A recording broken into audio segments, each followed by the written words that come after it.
All right, three. What's up, everybody? Jensen Cummings here. Thank you for tuning in on this Saturday, June 6th, here with Ryan McCaskey, not the owner of the Bears. We understand the confusion. Right. Chef, owner of Michelin starred Acadia in Chicago, Illinois. Thank you, Ryan, for being on the show. Thank you for inviting me. This is going to be really fun, and I love getting information out there and talking about our story. Yes. So, but you don't own the Bears. Was I right or wrong on that? Yeah, I don't know the Bears. We don't have Bear money. My life would be think if I had Bear money, but yeah, Acadia's not backed by the Chicago Bears. So. I was just trolling to see if we were going to end up with a Chicago Bears sponsorship. I guess we'll have to back to the old drawing board. So, all right, I want to give people kind of the last scene of the movie, the culmination of your work, Acadia, 2 Michelin stars in Chicago. We'll talk about what that means because there may be some people who are confused on that. But give us the 72, 73 seconds on truly like what Acadia means to you. Well, it was a lifelong dream of building the restaurant. I knew I wanted to do a restaurant early on in my life, my career, and I wanted to be able to honestly provide hospitality, and that's really what it's about at the end of the day for me. Is like I hear about people's stories about, oh my gosh, I love that restaurant, or people are talking about some restaurants, 20, 30 years later.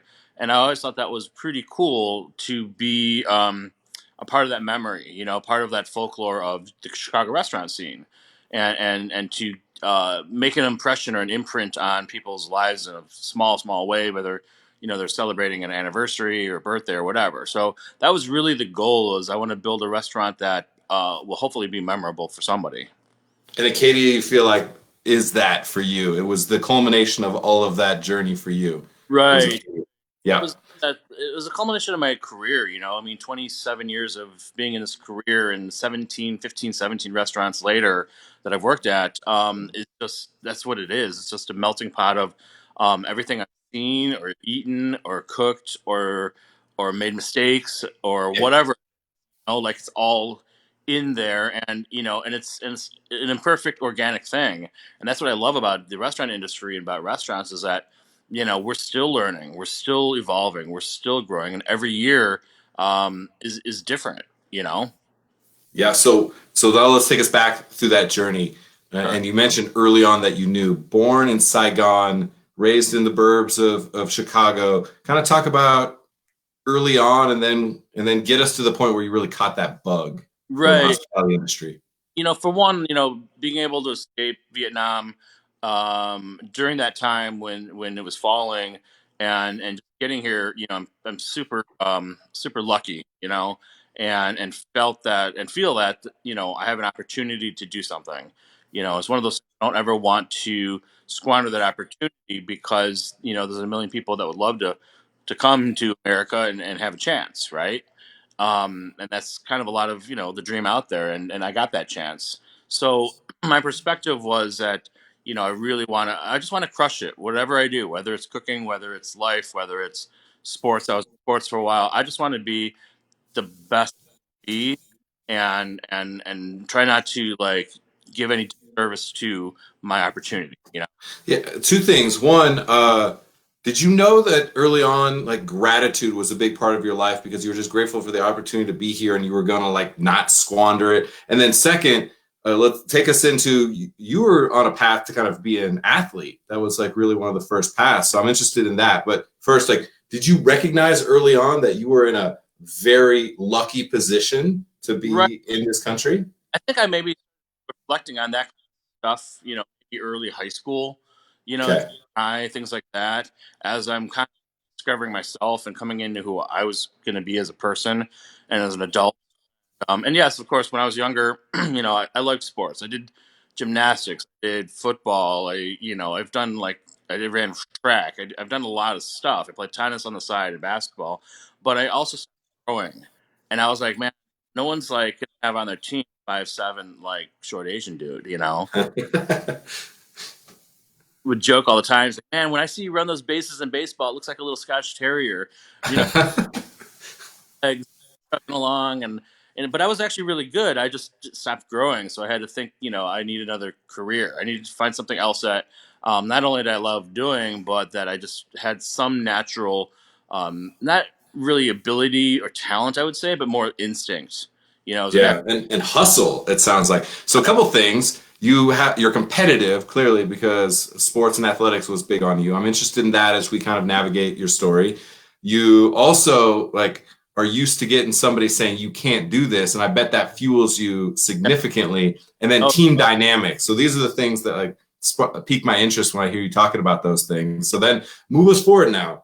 mhm. When did the restaurant bug start to catch you? How did that come about? I took a bunch of classes, probably early high school, and again, I just like for whatever reason, I don't know, maybe I was just good at it. I remember making a cake one time in class or a tiramisu or something, and I was like, man, this is kind of cool stuff. And I didn't really think much of it at the time because I was still like playing football or whatever. But then maybe like halfway through high school, junior senior year, it just hit me, and we had traveled a little bit as a family, and we're fortunate enough to eat at some good restaurants, here and there. And I just, again, everything was kind of just amazing to me. I had like this big wide eyes of like what restaurants are and how diverse they can be. One of my first experiences ever that I recall was going to Cafe Provençal in Evanston, which became Trio, and of course, then home of Grant Achatz. His first Yeah. home as a chef. But I remember like little things like the little sugar cubes were wrapped in paper that said Cafe Provençal. And I didn't know like what a canapé or an amuse bouche was, and it was a mussel stewed in like a curry cream, and like all those things. And that was, I don't even know how old I was at the time, but like those things stuck out and kind of just sat in my brain for a long time, thinking, okay, well, I could do that. I'd like to do that. I'd like to be the guy creating that because I remember my reaction. Two things now from what you just said. I'm interested. Do you think we need to bring back? It was called home ec, and then it was easy to have it like be dismissed. Yet I'm starting to see culinary younger and younger. Do you think there's an opportunity, even middle school? I mean, France in middle school they're doing culinary classes, As and they have a very different food culture. Do you see an opportunity for this country to reinvest in culinary early education? Yeah, I think that would be a really cool class. I mean, man, one day, honestly, I'd love to teach it, somewhere at some level, because I always wanted to retire and be a teacher. But I think that like there should be a class that is like hospitality slash cooking slash, you know, just anything in that kind of arena, because I think one cool thing about hospitality, especially in today's day and age, is like it brings about people. It brings people together, and there's human to human interaction. We're always on our phones, we're always on social media, we're always doing the stuff that, to me, pulls apart the human to human contact a lot. And growing up, I didn't have a cell phone. It was literally calling somebody on the phone and going to meet with them and seeing them face to face. And I think that has lessened now. So I think hospitality has a cool opportunity to bring that kind of idea back, where we're inviting people into at the restaurant are inviting people into our living room, essentially, my home. Look, I joke about it, but maybe I actually believe it. I think of some countries that they have compulsory just after high school, either military or civil service. Right. I'm like, the compulsory should be you have to work in a restaurant because the amount of life skills that you learn Right. in a restaurant are so important. And you can definitely tell the people that have and that have not, and Right. the way that you interact, because everybody interacts with that. So I'm fascinated in that. And everybody, let's make sure that Ryan McCaskey gets a position teaching in a culinary school setting for middle school students in the future because man, I would want to enroll in that class. So the fact that we could educate our youth and inspire our youth, I think is very, very important. The second thing that you said that feeds into that is you got to dine and experience food at a young age in a very different way. And I think it's important. I even joke about going to McDonald's because we never got McDonald's. We never got fast food or anything in my house. But Right. I'd go on little road trips with my dad for work, and we'd like get McDonald's, and it was like the most amazing thing. I had wished that it was something like what you're talking about, going to Cafe Provence, like, Yeah. and the more people that they dine and they experience food with people, do you think that we need to experience food more when we're younger? I think so. I think again, it's a cultural thing. I think experiencing food experiences seeing just being at family or neighbors or friends. I think that that's something super duper important, and I think that we had at a time in America, and I think that's something that we look at and go back to. Everyone works so hard, and we're pulled, like I said, far apart, and social media is the only thing that connects a lot of us. And it's just like, I don't know. I'd rather have some like 10 people over at my house and say, hey, let's all cook or potluck or bring wine or whatever it is. I think that's just really, really, really important to do. And to have again. Because that I touched on it a minute ago, but like hospitality and restaurants, as dysfunctional as they are, there's so many cool life lessons that are happening there too. And I experience it every day, every year when we have young kids come and work with us. Not only am I teaching them how to cook and skills and things that were passed on to me at a time, but also I'm trying to give guys good direction in life, and talk about behavior and even some psychology, things like that. And I've seen guys, I've known a few, and everyone will joke, I think, at the restaurant. There's a few that have kind of looked like dad and called me dad because it goes beyond just here's a recipe, you cook that Right. great, perfect every time. It's like beyond that is what we do at Acadia. What I do, my approach anyway, with these staff. Wow, I really like that. So let's dig into the staff a little bit. I want to give people some context. We said Michelin star. Some people know it well. Some people have heard it. Some people have no idea. Right. So the Michelin Guide hands out stars, one, two, or three, based on the quality of that. And they're a travel guide, so it's 1 star is worth a visit. 2 stars is if you're in Chicago, you have to go here, and 3 stars is you've planned a trip directly around going to Right. this restaurant, right? In the world, hundreds of thousands of restaurants, hundreds and hundreds and hundreds of thousands of restaurants across the world. There are less than 2,300 1 stars, just over 400 2 stars, and 115 3 stars in the world. All right. So in this country, there's 14 3 Michelin stars. In Chicago, there's one. You mentioned Grand Achatz, Alinea, his restaurant is the one there.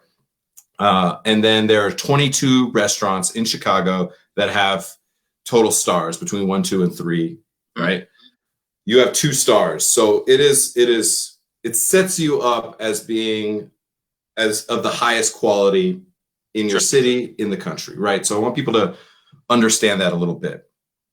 The amount of effort and work that goes into that, unbelievable. The amount of people and human capital that you have to deploy to execute at that level for every single guest, every single night is ridiculous. So I want to just set the tone for that. Beyond that, give us some understanding of why it was important to you to have a restaurant at that level, the people that it really takes to deliver on the promise that you have set forth. Right. I think that again, I wanted to be the best it could be. I wanted to surround myself with good people that were had a common goal. We used to say when we first opened, we want everyone drinking the Kool-Aid Yeah. and punching out, getting a paycheck, but actually believing in something, because when we fight tooth and nail to be the best we can be and provide that hospitality and that service to guests, like, you know,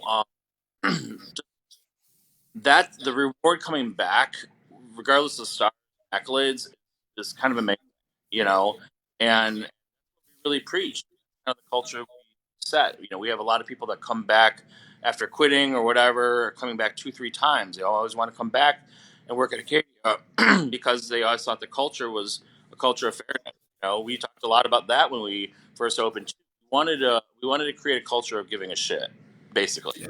You know, and it's like we know our staff. We know their personalities. We know their problems. We know what they do because I care about people. And as much as um, I am who I am and my name and the branding and all that stuff, it has to be about people at the end of the day because it's really just one person, me, with an idea. Now, to cultivate an idea takes an army, really, especially for what we do. It takes a lot of people, and it takes a lot of people that want the same thing. We all Yeah. want to succeed. Hey Ryan, let me interrupt you real quick. I got a text from the boss that we got a little reverb. Let me reset real quick and let the robots do their thing, and then we'll start up again. Hold on 1 second.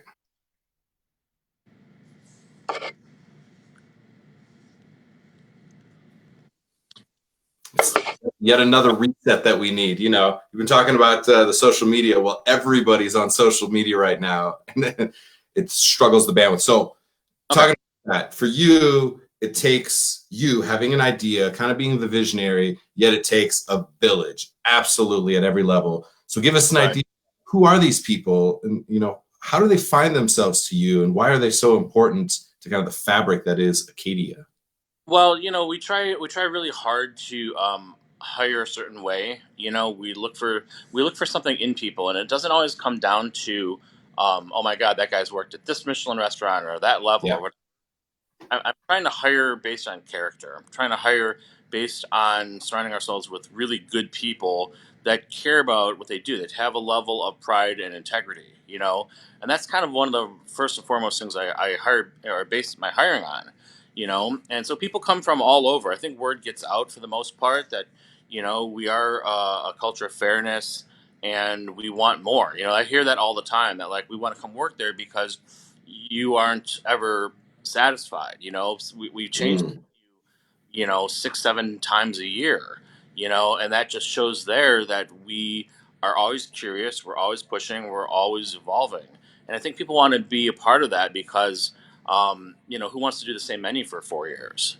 Or who wants to do the same exact thing? I mean, yes, the restaurant industry is repetition, but we can have repetition by also learning and educating ourselves and teaching our staff and just push for more.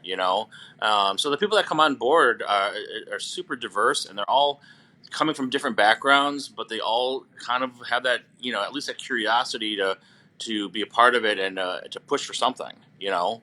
And some of Yeah, and so give us a couple examples. Like when you think of the archetype of the type of person that you want to attract, the people that you want to cultivate and educate and grow in this industry. Seeing, I know many people that have worked for you go on to their own accolades, and I'm sure there's a proud dad moment for you. right, Give us some right. specific people, maybe, and a couple of characteristics that you want to highlight for us that you think are so valuable in those humans. I guess one of the guys right now that comes to mind is probably my general manager. So his name is Jason Sundberg. He started in the front of the house, and we put everybody through the front of the house by starting as a food runner. Then they move up Yeah. to an assistant, and then a captain, and then they kind of take a lead captain position, and then we go from there.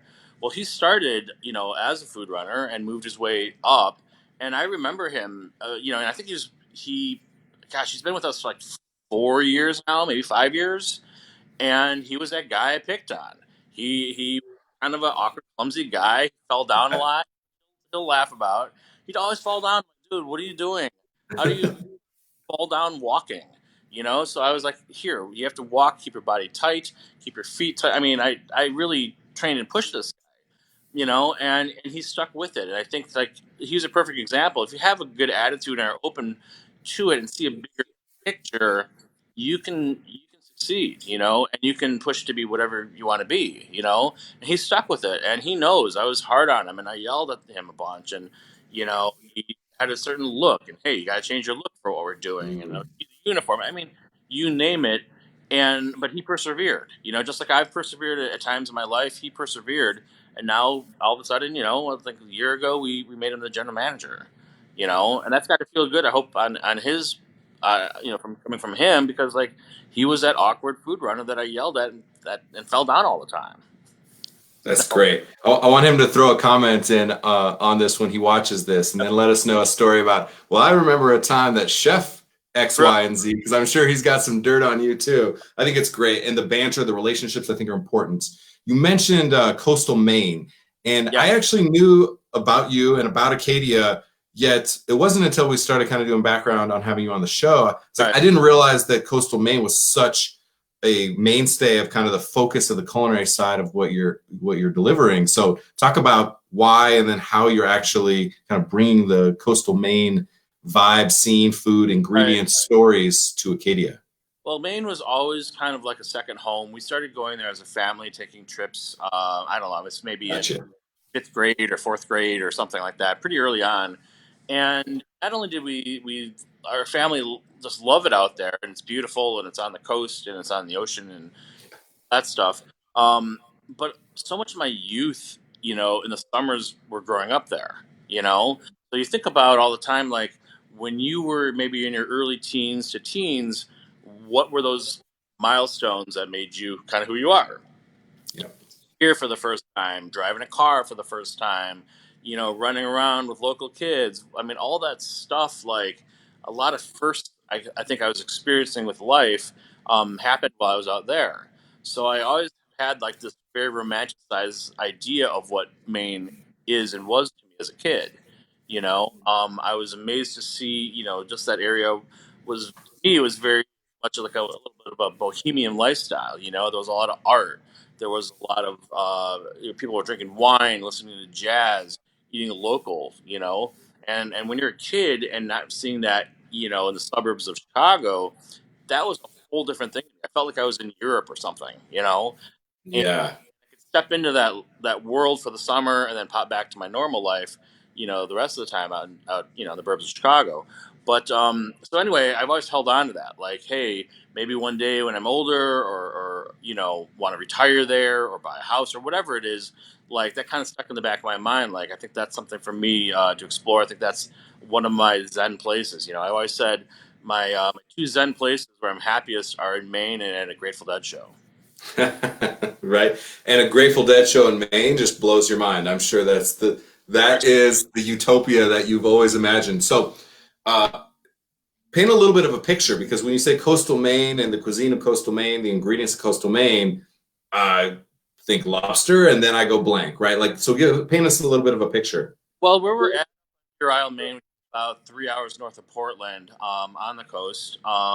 There's shellfish, the lobsters king there, and Stony, accounts for I think the largest haul, uh, single largest town with the largest haul. So the lobster coming in there is amazing. And there's so much of it, but there's also stuff like Picito crab. There are clams. There are mussels from Blue Hill. We get haddock from there every now and then. Oysters are unbelievable over there. So we fly that all in. We fly that in usually about every other day to the restaurant. And I thought it was just a nice homage, and that's why Acadia became Acadia, because, one, it's an homage to my second home. Two, we're getting all this product in every other day. And three, I had already forged so many of those cool relationships over the years with people that are actually supplying me with seafood now. So it's just like I feel good to know that, the waters I used to swim in, I'm getting seafood from right there, and the people that make up that community, I'm helping to support even in a small way. So it really was like a triple-headed monster. As far as, man, we should just call this thing Acadia, and Right. try to draw, that connection and invoke some of what was happening or is happening out there. So a couple dots to kind of connect as we wrap up here. I want to get into one last topic. Michelin stars. It's very easy for it to feel like it's the shiny castle on the hill. It's not for the people, right? Very much at the core of what you're trying to do is express yourself as a sense of person and identity and place, very much when kind of Chicago and Maine, and the connection and synergy between them, and maybe also the contradiction between them. And I think that's an interesting and unique perspective. I really like that. Now, thinking about some of what's happening today, you're out there hustling with markets, getting food into your community, very much so. It is not, once again, I want to like hammer home, it is not the shiny castle on the hill. It's Right. very much in the streets with the people, humans working their asses off, Yeah. getting yelled at, being nurtured, being coached, Right. competitive, right? Team dynamics, all these things we've touched on, these themes. And now you are out there saying, we're not necessarily going to focus on the Picito crab, because people right now, they need to just be nourished, and we are chefs. We're Right. here to feed our community. So talk about why that was so important, and then maybe how you took a practical approach to actually executing on that for Right. the Chicago area. I think first, I think people have misperception about what a Michelin restaurant is or the inner workings of it. And, they see my social media posts. Maybe I'm traveling for work, which all my posts are generally traveling for work. But it's not that. It's not just going to galas and traveling for work and hanging out at cool places. I'm there, whatever, 9 to 14 hours a day. I live 2 blocks from the restaurant. I go home after work and work another 2 or 3 hours, and it's not all that whatever that glamorous lifestyle that everyone thinks it is. I'm at home researching product, or I'm trying to make something happen, or I'm looking at plates. I'm a plate freak, so I'm always constantly, hey, can we get plates, or even just stuff like how do I be a better person? How do you be a better boss? How do I inspire and lead as a better leader? So all those things kind of I really process outside of work, and like you say, giving back. So now we're in this time of COVID, and we have to adapt. And it took me about 2 days after this hit. What are we gonna do? Are we just gonna close? Are we gonna wait it out? What are we gonna do? And I just thought it would be smart to be proactive. I had a lot of staff asking me what's going to happen with us and our income, and I said, we need to adapt. First of all, I need stuff to do because I like being busy and I like working and giving back constantly. So I was like, let's just do a free market and Mm. and hand out food and have food available for out of work restaurant industry people, some of the neighborhood as well. And then we've been cooking for hospitals. We cooked for the police precinct down here this week. We cooked for 90 National Guard. We're just trying to do as much as we can because I think that's, right now there's a great sense of community, and I love seeing around the city, people stepping forward and becoming, really inspiring leaders, in a time during crisis, a time during uncertainty. I think we need a lot of that, and I think that we should have more leadership out there and giving back because at the end of the day, that's really what it's about. It's not sitting there, I can't, what am I going to do with my stars? I'm not going to be like hanging out at home on my couch with my stars, you know, Nope. you know what I'm saying? Nope, they're not going to feed you. They're not going to feed the community at all. So, give people. I know that the market is not going on this weekend, just with the turbulence in the streets of many cities, Chicago as well. But if somebody is interested in getting involved in providing product, in the need for that, kind of where can they find that, and then stay connected and know when that availability is there again. Well, one thing is, just kind of keep your ear close to the ground as far as social media. And as much as I hate social media, I know it's a tool. I know it's a tool and can be used in a good way. So I say, people that want to get involved or volunteer or whatever, help with us. Just check out social media. I'm on Instagram. I'm on Facebook pretty often. And what handle? Where should they specifically go to find out? It's like Acadia, Chicago, basically. On Instagram Okay, Acadia, Chicago. We'll make sure and link that up and as well. Facebook. And then, people can just email me as well to rmccaskey@acadiachicago.com.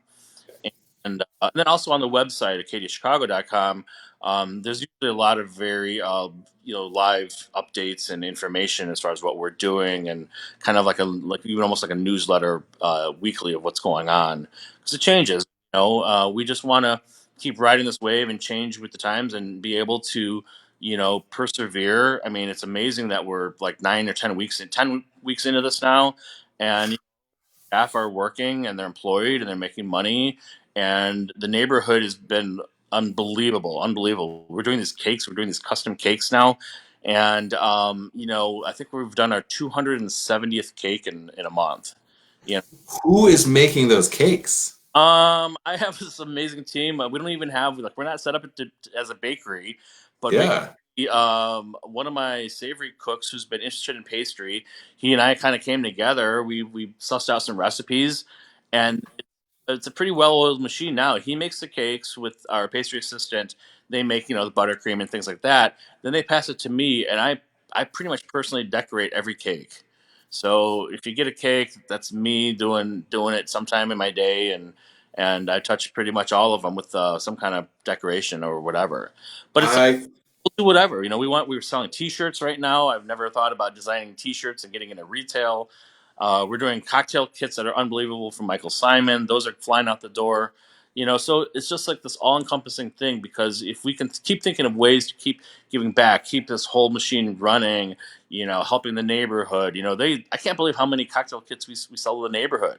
And they're like, man, we could get 15, 17 drinks out of these things. It was a amazing, 2 weeks of hanging out at home drinking. I mean that, Yeah.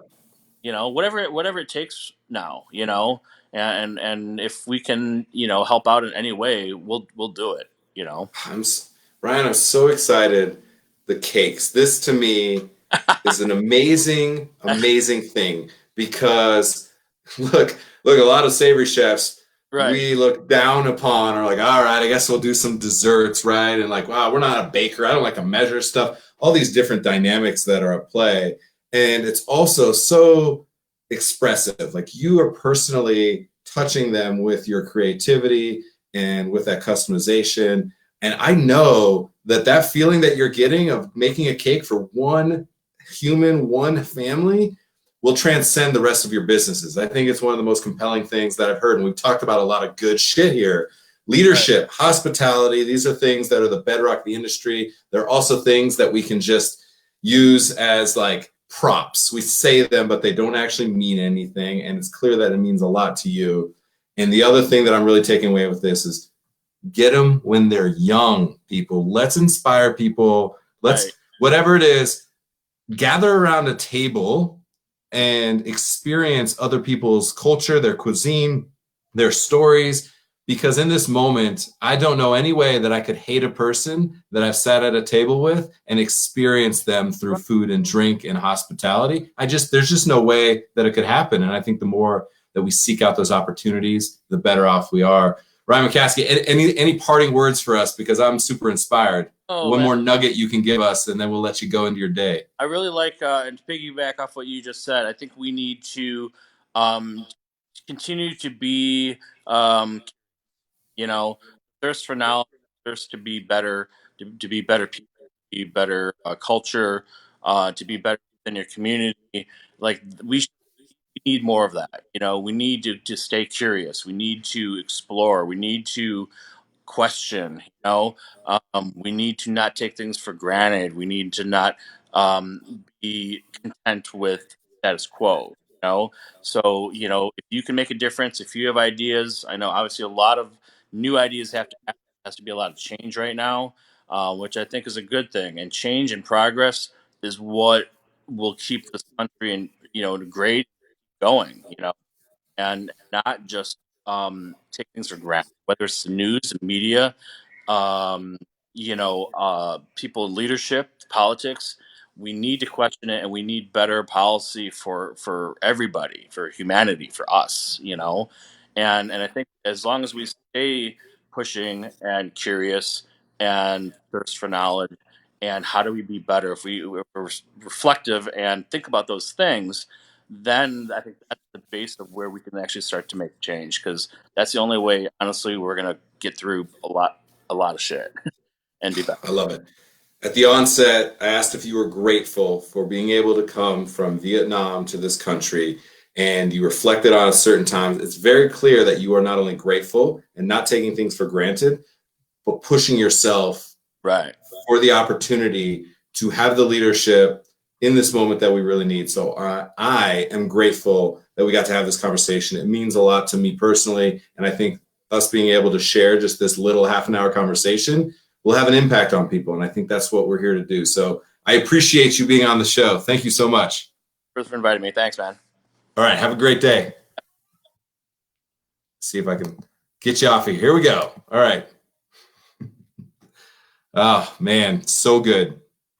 So important. I really wanted to share Ryan's story because look, he's a fucking badass. I mean, his restaurant, unbelievable. It really is at that pinnacle level. Yet that's not what we were talking about, right? Like it's very easy to think about that as being somewhere else, being completely disconnected. And at times it for sure is. It feels like you're in this escapist place. And maybe that's part of the point. Yet it also feels unattainable. it feels elitist. And all those things can be true. Yet when you have intent and thoughtfulness, the way that Ryan does, you deliver it in a very different way. And I think that's what I was most inspired by. And then seeing Ryan, I didn't want him on the show because of the Michelin stars. I want him on the show because he's showing this market in the streets and saying, we are supporting our community right now. Come here.